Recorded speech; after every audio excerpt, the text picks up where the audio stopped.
Nurumwara. Saan nga gusara iti tani nga bed? Agusar ti sunglasses at kendag iti presko abado.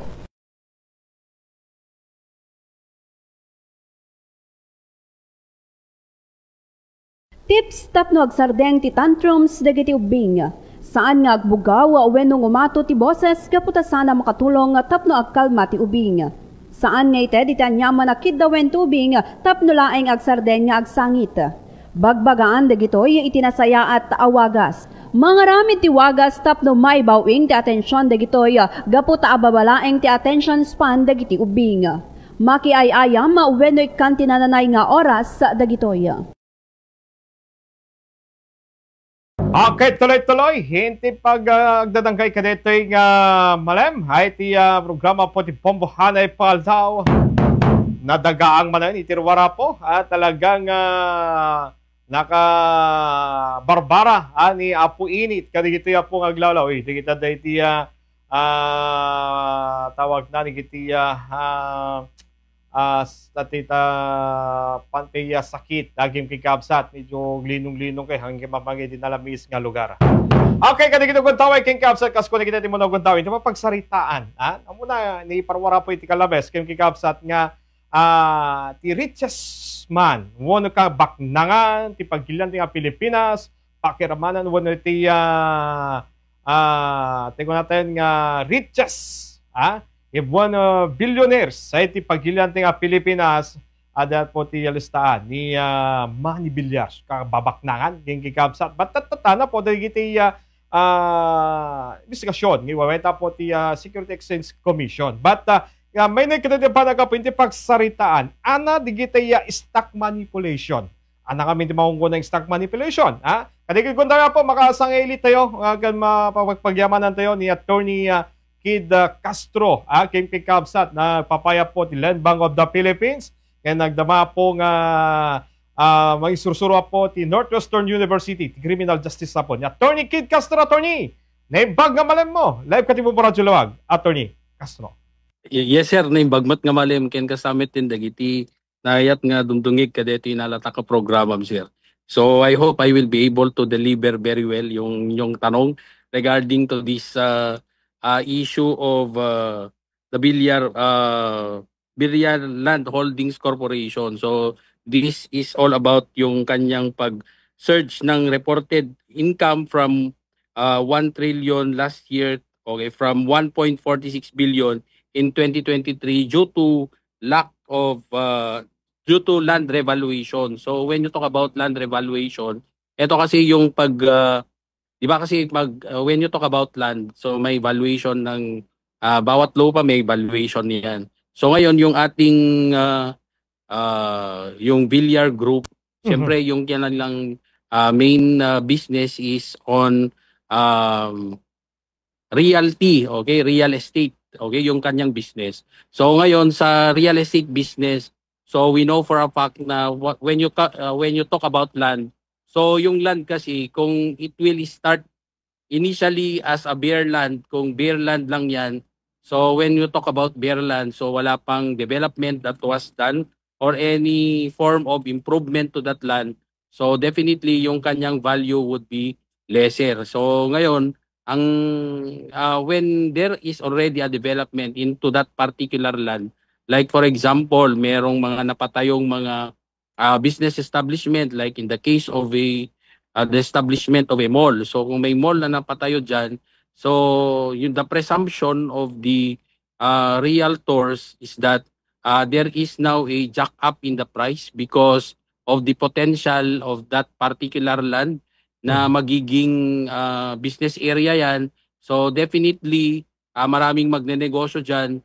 So kung maraming magnenegosyo dyan, so if I will be the investor of a particular land, so you are expected na marami kang returns in the future by the promise of that particular land. So when you talk about real estate, so what will happen is that syempre yung mga land mo, when you make some developments, yung ina-expect mo dyan would be meron siyang increase sa valuation. So that might be what happened to this Kaya lang kasi ang question siguro at this point is that imagine mo yung increase niya from 1.46 billion, so naging trillion yung valuation. So syempre when you talk about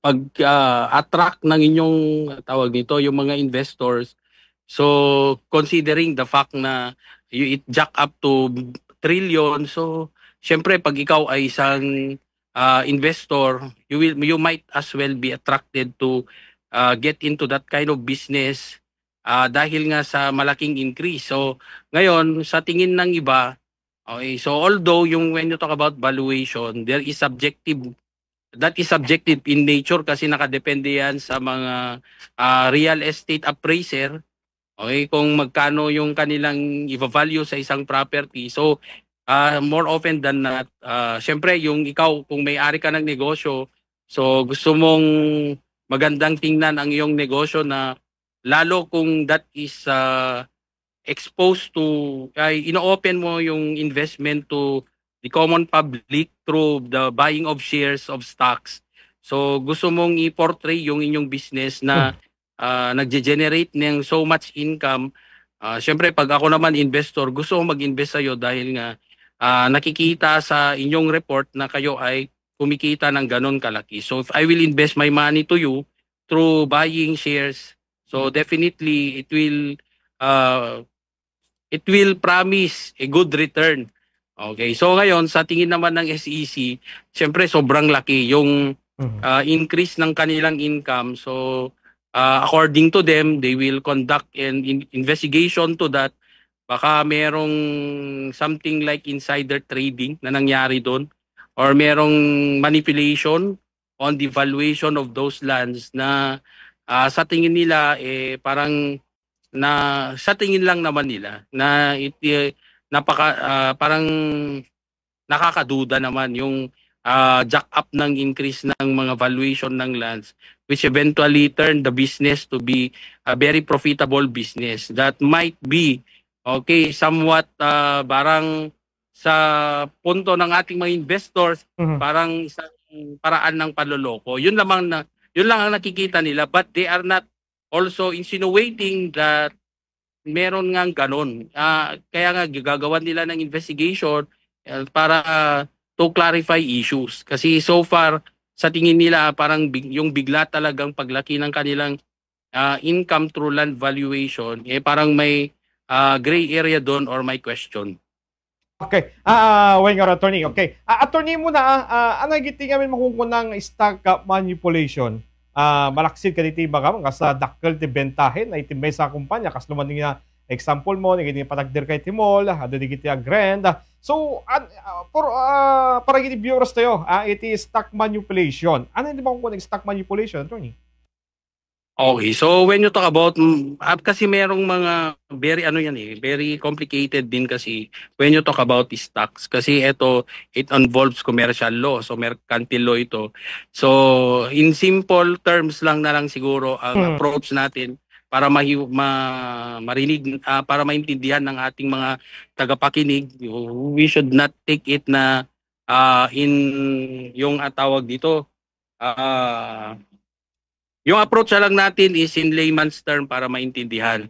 So pag kasi yung stocks, di ba, yung shares of stocks kasi binibenta yan through the pag yan ay tawag nito being traded through the Securities and Exchange Commission, di ba? Iano yan sa stock market, I mean. Okay, na minomonitor ng SEC. So meron kasing mga stocks na tinitrade. Okay, so sa market. So ngayon, syempre sa trading sa market, maraming investors na naghahanap ng mga negosyo na pwede silang mag-invest. So ang tinitingnan nila basically would be the how these businesses would generate income for a particular shares of stocks. So syempre kung siyempre parang ikaw, pag naisip mo na yung isang negosyo ay nakakapagbigay ng mataas na returns, di ba? Parang kasi may mga, okay, compare na lang natin sa mga small businesses sa ating lugar. Di ba? May mga nag-aalok sa'yo ng Okay, you have to deposit your money to us, magkakaroon ka ng malaking interest. So ngayon naman sa shares, sa stocks naman, merong mga nangangako. Tingnan ninyo yung aming negosyo in the past years, like last year, tingnan nyo kung gaano kalaki ang kinita ng aming negosyo. So if you're going to invest to our business, so eto, bibili ka ng share sa amin or mag-invest ka sa amin, so eto yung return. So imagine mo pag ikaw yung investor, syempre masisilaw ka doon sa kikitain. So pag halimbawa nakakapagduda naman yung information na naibigay, and of course maraming makukumaling malamang dyan na mag-invest, and then eventually something will happen to that business. So syempre magkakaproblema na naman yung ating SEC, okay, to resolve that, kung paano nila, syempre yan ang iniiwasan ng SEC, yan na di ba sila is a regulatory body na titingin sa mga korporasyon. So syempre magiging issue na naman na parang wala silang ginawa kung sakaling may makalusot na mga ganitong klaseng scheme, okay, sa pag-attract ng investor. So sa tingin ng SEC sa punto na to, dahil nga sa paglaki ng na-report na income ng Villar Land Holdings, so malaki yung kanilang ni-report na income, and malamang syempre yung paglaki ng kanilang income, sa tingin nila parang hindi naman, parang they have doubts on it, so they have to investigate para baka kasi mangyari mayroon palang mali doon sa reporting. So ngayon, sa tingin naman ng SEC on that part, parang baka lang may manipulation doon sa valuation. So syempre, so pag may manipulation sa valuation, so the shares of stocks would also may manipulation na rin pagdating sa shares, kasi nga maraming mahuhumaling dyan na bibili ng shares kasi nga parang nangangako yan ng malaking returns if I will be investing my money through buying shares with that particular corporation. So ganun.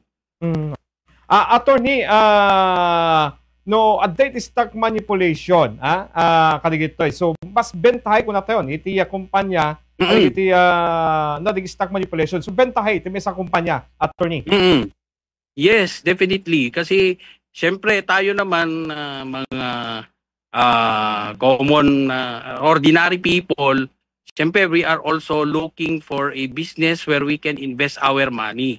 So ngayon, ang una nating tinitingnan, lalo ngayon, nagiging, ano na to tawag nito, nagiging madali na rin lang kasi through your cellphones, pwede ka na. Meron ng mga ganong scheme na pwede kang magbili ng mga shares of stocks through certain applications. So, using your cellphone.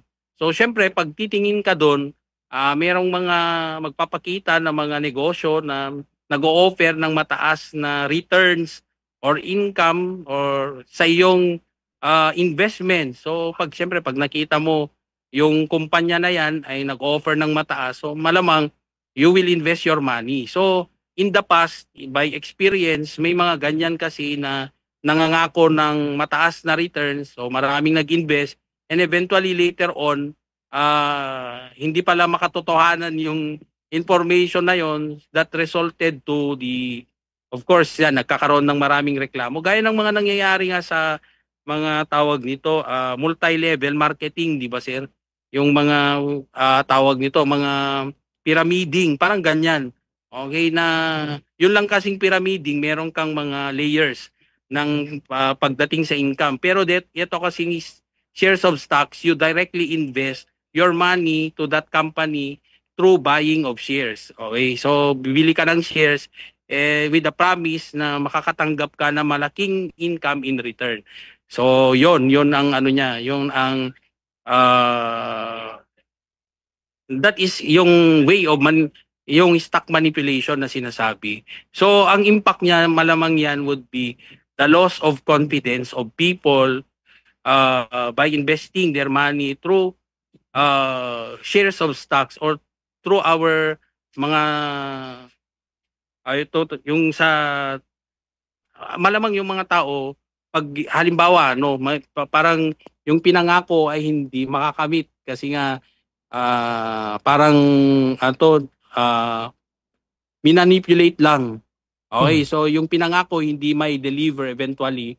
So syempre ang bagsak niyan would be with the Securities and Exchange Commission kasi sila yung ibe-blame na naman na hindi nila ginawa ang kanilang trabaho dahil hindi man lang nila inabisuhan yung mga tao na meron palang, 'di ba, nakita nga nila na parang kaduda-duda yung pagtaas ng income ng isang negosyo hindi pa nila ginawan ng investigasyon. So siguro that also what triggered the SEC to conduct an investigation regarding this.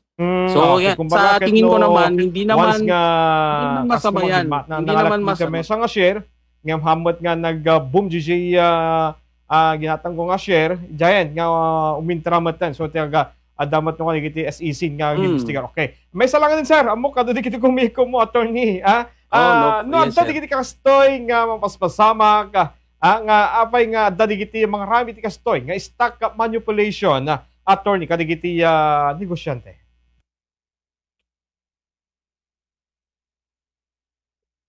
Okay sir. So actually yan one way of growing your business is through offering your yung investment to the public. So ngayon, syempre to make it attractive to the public, you have to show that your business is operating, na income generating siya. So syempre, saan ka naman mag-i-invest? Alangan naman sa mas maliit na kita. So syempre nga hanapin mo yung nag-o-offer ng malaking kita.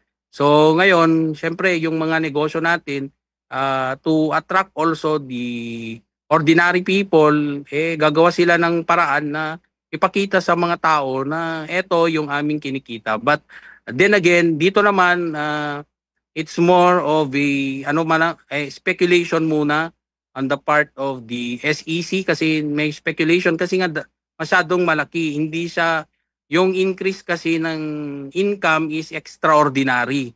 So parang hindi naman normal yung sobrang increase. So there is an speculation that might be there might be there might be manipulation nga na nangyari. But then ang nakita naman natin is yung corporation na yan ay nag-open naman na they are also willing to be investigated regarding that matter. So yan naman ang kagandahan kasi they are also participative with that investigation that is being done. So at least magkakaroon tayo ng kalinawan na okay, kaya pala kasi ganito, at least ma-explain. At of course, yan din ay isang paraan ng paglinaw sa kumpanya na kung paano sila nag-i-income regarding their business. And of course, that would also give parang kalinawan na rin sa mga ordinaryong tao na nangangarap din na mag-invest sa mga malalaking negosyo gaya ng yung Villar Land Holdings. Nga ro once nga makita ti SEC nga husto iti declare da ket mas adadamanen nga ti gumatang ti shares dan or iti mangtulad met nag-invest DJ attorney. Anyway, attorney, maraming salamat attorney Kid Castro. Amok ka dito kumikong pinaggamlat na iti kalikaw mo ket milang yes, no problem sir. Yes, Manny Villar so tiga kababaknangan. Okay, attorney, lastly, adakit mo pa gudawayan attorney panawagan nyo. Go ahead.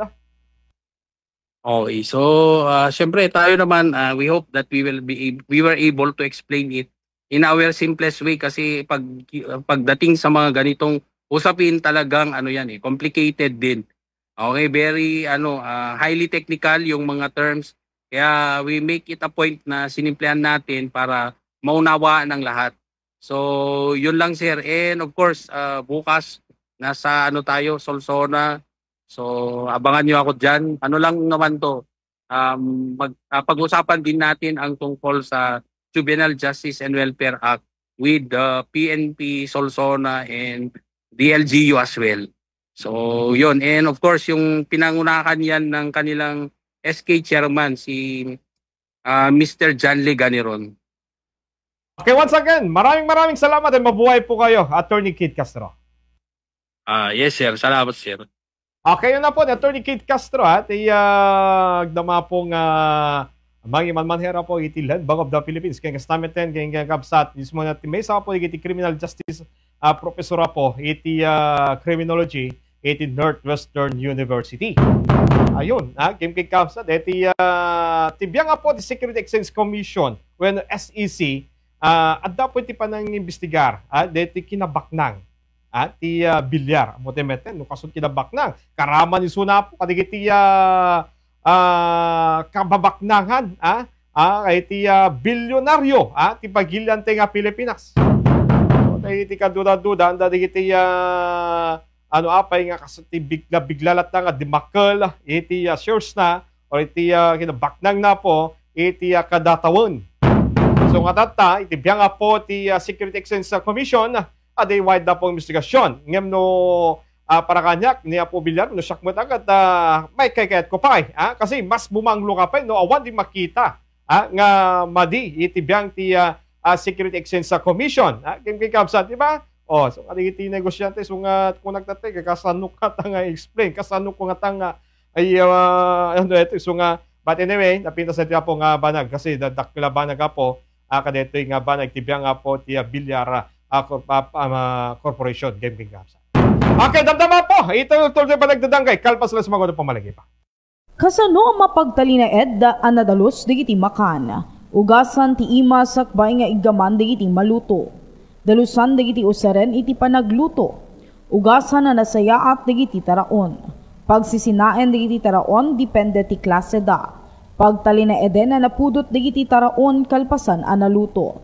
No saan na maibos? Ipan iti refrigerator digiti taraon ngem saan na pagbayagen ti nasursurok ngem 2 nga oras digiti alisto a mabangles.